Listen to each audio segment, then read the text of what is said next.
Hər vaxtınız xeyir. Mən Əli Əhmədov. Sizi Xaçmazın Cığatay kəndindən salamlayıram. Məlum olduğu kimi bir neçə gün əvvəl ölkənin bütün ərazisində aprelin 14-dən başlayaraq daha dəqiq güclü yağışlar olmuşdu və əvvəlcədən də xəbərdarlıq olunduğu kimi bu yağışların böyük fəsadlar olduğu xüsusilə kənd təsərrüfatına. Biz indi Xaçmaz rayonunun Cığatay kəndindəyik. Meyvə bağındayıq. Hansı ki yağış görürsünüz hansı hala salıb. Hazırda mənim burada xüsusi uzunboğaz çəkməklə gəzdiyim ərazi artıq hardasa bir 20-25 santiyə, bəzən 30 santimetrə yaxın su ilə örtülübdür. Bu bağın içərisidir, meyvə bağının içərisidir. Bu sahədə çalışanlar bilirlər bu nə deməkdir. Bağ əslində ümumilikdə burada badam bağı, şaftalı, nektarin, heyva, gilas bağları var, armud bağı var. Və bütün bu ərazinin bir hissəsi, bağın bir hissəsi müxtəlif tərəflərdən yağış nəticəsində su ilə örtülübdür. Su basma hadisəsi baş veribdir. Bu bitkinin köklərinə böyük mənfi təsiri var. Yəni vəziyyəti görürsünüz. Zəhmət olmasa çəkin burada. Bizim bağdakı vəziyyətlə bağlı məlumatı bağın sahə rəisi Kazım Cəlilovdan soruşacağıq. Hər vaxtınız xeyir Kazım müəllim. Xoş gəlmisiniz. Xoşunuz olsun, keçmiş olsun. Mən xatırladım ki, Aqrar Sığorta Fondu bu bağın badam olan hissəsində baş vermiş şaxta vurma hadisəsinə görə ödəniş eləmişdi və məlum oldu ki, bağ təzədən sığortalandı və məlum oldu ki, su basma hadisəsi baş verir. Biz danışdıqca xahiş eləyəcəm, ətrafa da bir göz gəzdirək. Orada su necə hər tərəfi bürüyübdür. Bura heyva bağıdır. Zəhmət olmasa baxın. Hə, Kazım müəllim? Bəli, bura heyva bağıdır. Bura heyva bağıdır, heyva sahələrdir. Kazım müəllimi də yəni göstərsin. Və bu tərəf amma Badam bağları. bu tərəf badamdır. Çevirib baxa bilərsiniz zəhmət olmasa. Burada görürsünüz badam bağıdır. Burada su basıbdır belə. Yəni əməlli başlı bax oradakı gölməçəni də görsənir yəqin ki, oradakı yaxınlaşdıra bilirik. Belə. Kazım müəllim, istəyirdik sizdən soruşaq. Yaxşı ki, uzunboğaz çəkmələrimiz var. Burada necə deyərlər, dayana bilirik. Kazım müəllim, buyurun. Bu yağış əvvəlcədən elan olunmuşdu ki, yağış yağacaq. Siz də bunu bilirdiniz. Bəli. Nə vaxt baş verdi? Burada Xaçmazda ümumiyyətlə yağışlı yerdir, amma belə ayın 16-sından başladı da. Ayın 16-sından bu yağışlar başladı, leysan yağışlar. 3 gün yağışlar davam elədi, kəsilmədən. Ardıca da ki, bizdə kəndi içindən bizim sahələrimizə yaxın Ağçay keçir. Ağçay keçir. Bəli, ona güclü sel gəldi. Heç tarix boyu elə bir sel gəlməmişdi. Yəni əzəl bizim kəndimizi bastı, bütün kənd çövrüldü elə bir bəli, Cığatay kəndi elə bir çövrüldü elə bir gölə. Oradan da sonra çıxdı, bütün kəndi basandan sonra yayıldı bütün sel hamısı sahələrimizə. Bəli, bütün bağlara, bütün yan Cığatay kəndi torpaqları, bağlar, bütün tərəvəz yerləri hamısı belə vəziyyətdədir bu da hal-hazırda. Çox təəssüf. Yəqin ki, onların heç hamısı sığortalı deyil, amma xatırladaq ki, bu sel su basma hadisəsi Aqrar Sığorta Fondu tərəfindən qarşılanan riskdir. Yəni sel su basma hadisəsi bizim risk siyahımızda var. Bəli. Kazım müəllim, burada mən ümumi məlumat verdim. Bağda hansı bitkilər əkilir, hansı ağaclar əkilir? Bizdə burada badam bağıdır, badam ağaclarıdır. O tərəf bağ. Bəli, badam ağaclarıdır. Bəli, şaftalıdır. Belə hektarları da deyə bilərəm. Yəni ki, 15 hektar badam sahəsidir. 6 hektar nektarindir, 3 hektar heyvadır, hal-hazırda su altında hamısı. Bu su altında qalıb görsənir buradan. Bütün sadaladığım bağlar, meyvələr hamısı su altındadır. Evet. Sonra bir 4 hektar bizdə armud bağıdır, 1 hektarda gilasdır. Hardasa 1 hektarda təzə badam bağı salmışdıq, o vaxt qələmlər hamısı qaldı dilin altında. Onlar da altında. Məhv oldu, mən inanmıram ki, ondan da ağacı olsun.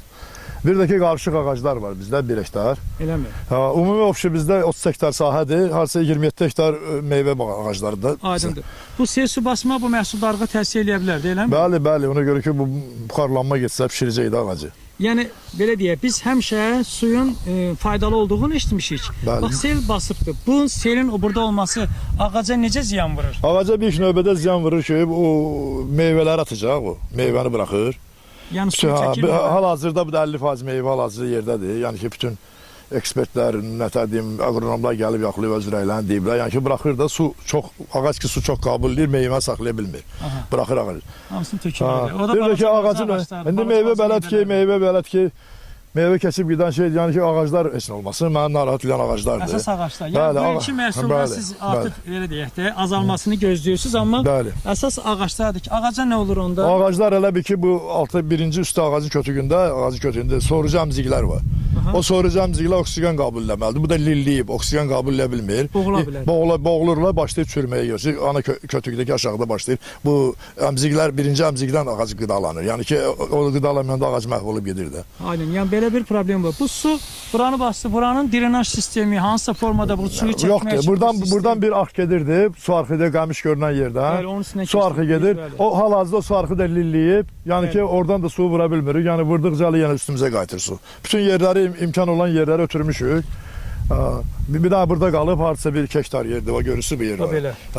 Buranı ötürə bilmirəm, yəni ötürməyə heç yerdə yer yoxdur, nə drenaj var. Axıb getmək üçün yer yoxdur. Bəli, yoxdur. Bir dənə arxımız var, orada bir arxımız var. Arxdakı üzü hündürə, mən onu hər 2 aydan bir təmizlətirdim ki, su axıb geçsin də buradan. İndi sel gəlib lilliyib, nə traktor salmaq olur, nə bir şey. Biz yavaş-yavaş hərəkət edə bilərik, yavaş-yavaş. Əsas operatordan soruşum. Yəni ki, lilliyib vaxtda o arxa da vura bilmirik. O su vurduqda orada boğulan yerdən yenə qayıtır, bu bağa qayıtır. Yəni sirkulyasiya verir. Amma indi biz yerlərin gördük ki, ora palçıqdır, amma xeyli yer orada da su var idi. Bəli. Onlar bəzi yerlər özü çəkilir, bəzi yerlər var ki, imkanımız olub ötürmüşük suyu, açmışıq. Axlar vasitəsilə, sorma vasitəsilə ötürmüşük, qurutmuşuq bağı. Bir dənə ən belə gərgin vəziyyət olan yerimiz var buradır. Daha hal-hazırda. Biz deməli bayaq bağın içərisindən gəzişərkən Kazım müəllimin qeyd elədiyi kimi ağaçların vəziyyətinə xüsusi zəhmət olmasa kameranı çevirin, orada daha belə aydın görsənir ki, ağaçlar hansı vəziyyətdədir bu dəqiqə, necə şəraitdədir. Görürsünüz su hara kimi gedir. Başlayın. Bax mən göstərim. Bax görürsünüz burada o şlanklar da görünür, su varma şlankları da elə üzə çıxıbdı onlar. Bax hansı formada faktiki gölə çevrilib bağın içərisi. Yəni belə baxın. Deməli biz Kazım müəllimin də qeyd elədiyi kimi əsas məsələ meyvədən sonra əsas məsələ ağaçlardır. Çünki ağaçlar xarab olsa onlar gələn ildə neçə yaşlı ağaçlardılar bunlar? Bunlar 5 yaşında. Bunlar hamısı 5 illik əziyyət, 5-6 il əziyyət çəkilmiş, gətirilmiş, əkilmiş, qulluq edilmiş ağaçlardır. Bunlar məhv olsa, hansı məhv olsa onun növbəti illərdə də meyvəsi olmayacaq. Əsas problemlərdən biri odur. Aqrar sığorta məlum olduğu kimi ağacı ayrıca sığortalamağa da imkan verir. Yəni məsələn bu heyva ağacının bu il meyvəsi olmasa da, bax göstərək zəhmət olmasa, bax bunun meyvəsi olmasa da, onun özünü heç olmasa sığortalamağa Aqrar Sığorta Fondu imkan verir. İndi biz yolda gələrkən təqribi qiymətlərlə, bu asılı da ağacın məhsuldarlığından, o məhsulun qiymətindən filan təxmini hesabladıq ki, burada ağacın birinin sığortalanmasının haqqı 65 qəpikdir. Əslində 1 manat 30 qəpikdir.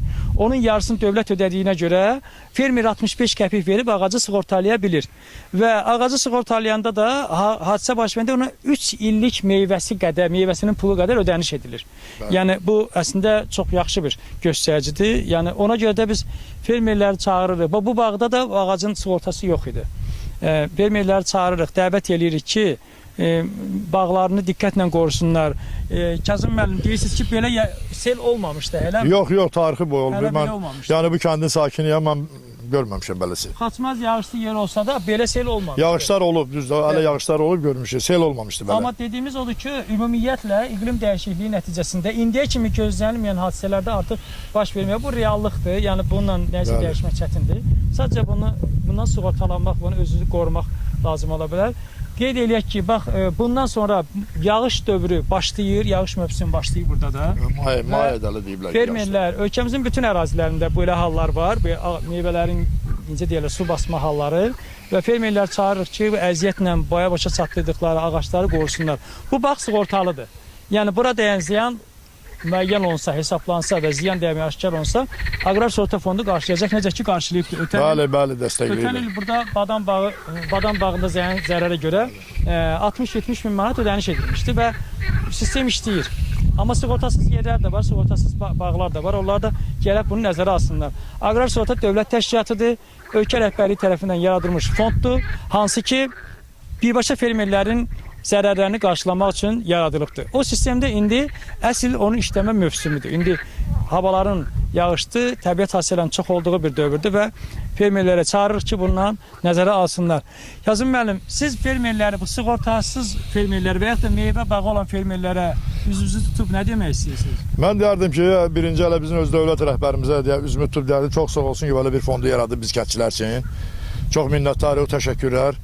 Mən bütün həmkarlarıma da onu deyərdim, bir göstərişim odur ki, yəni vaxtında sığortalısınlar da ona görə ki, bu belə bir sel basma, belə bir dövrdə, yəni ki, xərclədiyi, qoyduğumuz pullar heç olmasa sığorta fondu biraz da olsa dəstəkləyir, çox sağ olsunlar.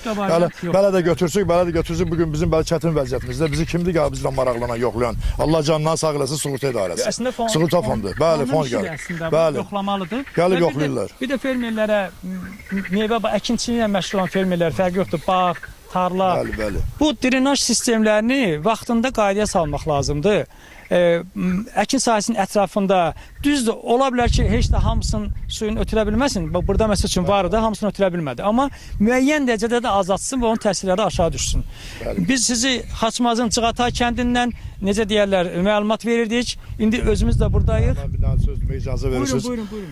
Yəni ki, biz bütün yaz mövsümü başlayandan burada çoxlu aqrotexnoloji işlər, yəni kimyəvi dərmanlarla, çiləmə üsullarla çox xərclədik. Yəni ki, bura gübrələdik bütün yerləri. Ancaq ki, gəlginən ki, meyvələri gətirib ərsə çatan ərəfədə, bu da yağışlar yağdı, sel getdi. Bu belə bir ərəfədə bizim bir dənə gümanımız sığorta fonduna gəlir. Yəni ki, biz başqa bizim xərclədiyimiz pullar hamısı batıb gedir yəni. Evet. Allah canından sağ eləsin, gəliblər, bizi dəstəkləyirlər. Çox sağ olun. Təşəkkür edirik, çox sağ olun. Əslində bizim işimizi təşəkkür etmək lazımdır. Növbəti belə hallarda ümid edirəm ki, yaxşı hal olsun, amma növbəti belə hallar haqqında da yeni məlumat verəcəyik. Xaçmazda ümumiyyətlə bir neçə təsərrüfatı olubdur. Gün ərzində biz o təsərrüfatlarda da olacağıq və vəziyyəti çəkib çatdıracağıq sizə ki, vəziyyət hansı haldadır. Növbəti videolarda görüşəndək salamat qalın. Sağ olun, sağ olun.